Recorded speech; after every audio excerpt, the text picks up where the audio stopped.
ത്രേതായുഗത്തിൽ ശ്രീരാമൻ സീതാ അന്വേഷണത്തിനിടെ കൊടും കാടിന് നടുവിൽ സ്വയംഭൂവായ ഒരു ശിവലിംഗത്തെ പൂജിച്ചു. അവിടെയാണ് സുരുളി കോടിലിംഗം കോവിൽ. സുരുളിയിലെ ശിവപൂജയ്ക്ക് ശേഷമാണ് രാമൻ വാനരപ്പടയോടൊപ്പം രാമേശ്വരത്തേക്കുള്ള യാത്ര തുടങ്ങുന്നത്. ശിവഭക്തർ വളരെ പ്രാധാന്യത്തോടെ ആരാധിക്കുന്ന ഈ ക്ഷേത്രത്തിൽ ഇപ്പോൾ 1 കോടി ശിവലിംഗങ്ങൾ സ്ഥാപിക്കാനുള്ള ശ്രമങ്ങളാണ്. சிவலிங்கம் கோடிலிங்கம்ன்றது சிவனால் உருவாக்கப்பட்ட சிறு சிறு லிங்கங்கள் வந்து மக்கள் கொஞ்சம் கொஞ்சமாக அவங்களுக்கு நன்மை செய்ய தெரிய அவங்களும் ஒவ்வொரு சிலையாக எடுத்து வைத்து இதுக்கு பேர் கோடிலிங்கம் என்று அர்த்தம் சொல்லுவாங்க. ലക്ഷക്കണക്കിന് ശിവലിംഗങ്ങൾ ഇതിനോടകം ക്ഷേത്രത്തിൽ സ്ഥാപിക്കപ്പെട്ട് കഴിഞ്ഞു. ദക്ഷിണേന്ത്യയിലെ ഏറ്റവും വലിയ ശിവലിംഗങ്ങളിൽ ഒന്നാണ് സുരുളിയിലേത്.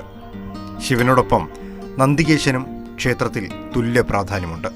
ഏറ്റവും ഉയരം കൂടിയ ശിവലിംഗത്തിന് 5 നില കെട്ടിടത്തിന്റെ പൊക്കമുണ്ട്. ശിവലിംഗത്തിനുള്ളിലൂടെ ഭക്തർക്ക് മുകളിലെ നില വരെ കയറാം. 18 ശ്രേഷ്ഠ മഹർഷിമാരുടെ ശില്പങ്ങളും ക്ഷേത്രത്തിലുണ്ട്.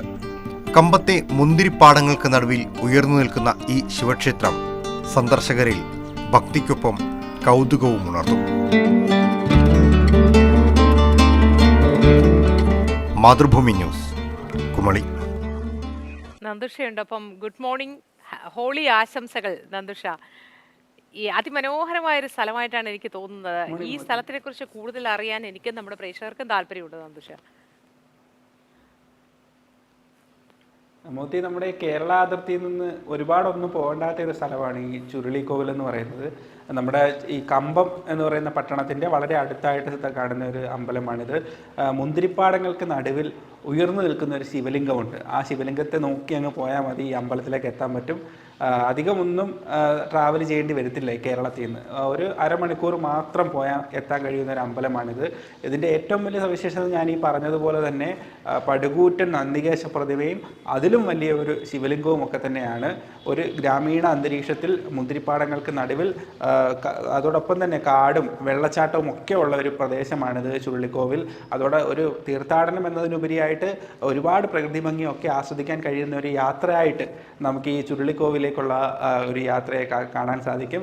ഏതായാലും ഞങ്ങളിവിടെ എത്തിയത് തന്നെ അവിചാരിതമായിട്ടായിരുന്നു. ഞങ്ങൾ കമ്പത്തെ മുന്തിരിപ്പാടത്തിൻ്റെ ഒരു വാർത്ത എടുക്കാനായിട്ടാണ് കമ്പത്തേക്ക് പോകുന്നത്. അപ്പോൾ അപ്രതീക്ഷിതമായ ഒരു വലിയ ശിവലിംഗം ശ്രദ്ധയിൽപ്പെടുകയും ഞങ്ങൾ അങ്ങോട്ട് പോയി വലിയ അമ്പലം കാണുകയും ഒക്കെ ആയിരുന്നു. ഏതായാലും വളരെ വലിയ ചരിത്രമാണ് ഈ അമ്പലത്തിനുള്ളത്. രാമായണവും മഹാഭാരതവും ഒക്കെയായി തന്നെ വലിയ ബന്ധമുണ്ട്. സീതാന്വേഷണ സമയത്ത് രാമൻ രാമേശ്വരത്തേക്ക് പുറപ്പെടുന്നതിന് തൊട്ട് മുൻപായി ഇവിടെ സ്വയംഭൂവായ ഒരു ശിവലിംഗത്തെ ആരാധിച്ചിരുന്നു എന്നൊക്കെയാണ് കഥകൾ പറയുന്നത്. അതോടൊപ്പം പാണ്ഡവരുടെ വനവാസകാലത്തും ഈ പ്രദേശത്ത് പാണ്ഡവർ താമസിച്ചിരുന്നു എന്നും പറയപ്പെടുന്നു. അവരും ഇവിടെ ശിവാരാധന നടത്തിയിരുന്നതായി ചരിത്രങ്ങളിൽ അല്ലെങ്കിൽ പുരാണങ്ങളിൽ സൂചിപ്പിക്കുന്നുണ്ട്. ഏതായാലും ഇപ്പോൾ നിലവിൽ ഈ ശിവലിംഗത്തിൻ്റെ നന്ദികേശൻ്റെ ഒക്കെ പണി പൂർത്തിയായതോടെ നിരവധി ഭക്തരാണ് ഈ അമ്പലത്തിലേക്ക് എത്തുന്നത്. സമീപത്ത് തന്നെ ചുരുളി വെള്ളച്ചാട്ടമുണ്ട്. ആ ചുരുളി വെള്ളച്ചാട്ടത്തിലൊക്കെ പോയി ഈ അമ്പലത്തിലും തൊഴുത് ഈ അമ്പലത്തിൽ ഈ ശിവലിംഗം പ്രതിഷ്ഠ മാത്രമല്ല 18 സിദ്ധരുടെ കൂടി ശില്പങ്ങളുണ്ട്. ആ സിദ്ധരെ കൂടി ആരാധിക്കാൻ കഴിയുന്ന തരത്തിലാണ് ഇവിടുത്തെ ആരാധന ക്രമങ്ങൾ സംവിധാനം ചെയ്തിരിക്കുന്നത്. ഏതായാലും വളരെ വലിയ ഭക്തിസാന്ദ്രമായ ഒരു അന്തരീക്ഷത്തിൽ കാടിനും മുന്തിരിത്തോപ്പുകൾക്കും ഗ്രാമാന്തരീക്ഷത്തിനും ഒക്കെ നടുവിലായി ഒരു വലിയ ഭക്തിസാന്ദ്രമായ അന്തരീക്ഷം മാത്രമല്ല പ്രകൃതി സൗന്ദര്യം നിറഞ്ഞൊരു അന്തരീക്ഷം കൂടി കാണാൻ യാത്രക്കാർക്കും ഭക്തജനങ്ങൾക്കും എല്ലാം കഴിയും. നന്ദുഷ, നല്ലൊരു ദിവസമായിരിക്കട്ടെ കേട്ടോ. ആശംസിക്കുന്നു.